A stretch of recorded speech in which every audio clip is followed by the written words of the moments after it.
અમરેલી જિલ્લા સહિત ગુજરાતભરમાં ખેડૂતોના હિતને ધ્યાનમાં રાખી ખેતીવાડી વિસ્તરણ વિભાગ દ્વારા બિયારણ વિક્રેતાઓને ત્યાં તપાસ ચાલી રહી છે। ત્યારે બિયારણ વિક્રેતાઓને ત્યાં અચાનક ચેકિંગથી બિયારણ વિક્રેતાઓમાં ફફડાટ ફેલાયો હતો।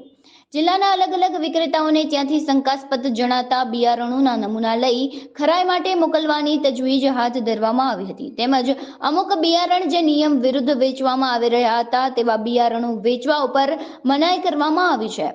તેમજ બિયારણને સીલ કરી વિક્રેતાઓને નોટિસ ફટકારવામાં આવી હતી।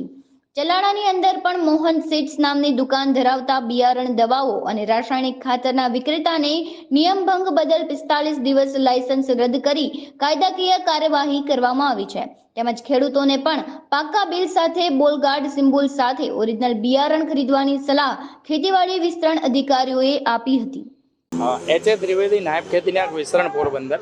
જો રાજ્યના ખેતીવાડી વિભાગે ખેડૂતોના હિતના ધ્યાને રાખી અને ખરીફ સિઝનમાં બિયારણની સિઝન ચાલુ થઈ રહી છે ત્યારે સમગ્ર રાજ્યના તમામ જિલ્લાઓમાં ખેડૂતોને ગુણવત્તાયુક્ત જંતુનાશક દવા, રાસાયણિક ખાતરો અને બિયારણો મળી રહે એ હેતુથી એવા ઉમદા આશયથી સમગ્ર રાજ્યના તમામ જિલ્લાઓમાં ઝુંબેશના ભાગરૂપે આખી ક્વોલિટી કંટ્રોલની અમારી ટીમ એ ચેકિંગ હાથ ધરી રહી છે। એમાં આ સ્ક્વોડના ભાગરૂપે આજરોજ અમરેલી જિલ્લામાં ગઈકાલે પણ અમરેલી જિલ્લામાં અમે 19 જેવા વિક્રેતાઓની મુલાકાત લીધી હતી અને અમે 19 જેવા સેમ્પલો પણ લીધેલા છે। એ સેમ્પલોને અમે બિયારણ ચકાસણી સરકારમાંની બિયારણ ચકાસણી પ્રયોગશાળામાં પણ મોકલેલા છે। એના પૃથ્થકરણના પરિણામો આવી ગયા પછી જોઈએ એમાંથી કોઈ સેમ્પલ અમને બિન પ્રમાણિત જાહેર થાય છે તો અમે જે તે વિક્રેતા અને જે તે કંપની સામે પણ અમે આગળની કાયદેસરની કાર્યવાહી કરવાના છે।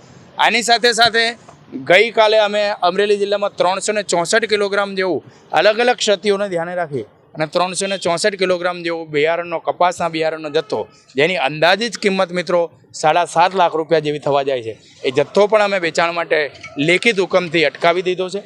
હું મારી અમરેલી જિલ્લાની ગુણવત્તા નિયંત્રણ ટીમને અભિનંદન આપું છું કે ગત તારીખ 19/5/2024ના રોજ ચલાલા સ્થિત મોહન સીડ્સની અલગ અલગ ક્ષતિઓને આધારે અમારા નાયબ ખેતીનિયામક વિસ્તરણ અમરેલી એ આ એમનો 45 દિવસ માટેનો બિયારણનો પરવાનો પણ સ્થગિત કરી દીધો છે।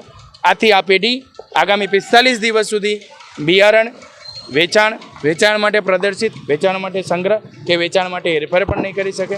સાથે સાથે આજે પણ અમારી ટીમ આ સમગ્ર કામગીરીમાં જિલ્લાના તમામ તાલુકાઓમાં કાર્યરત છે।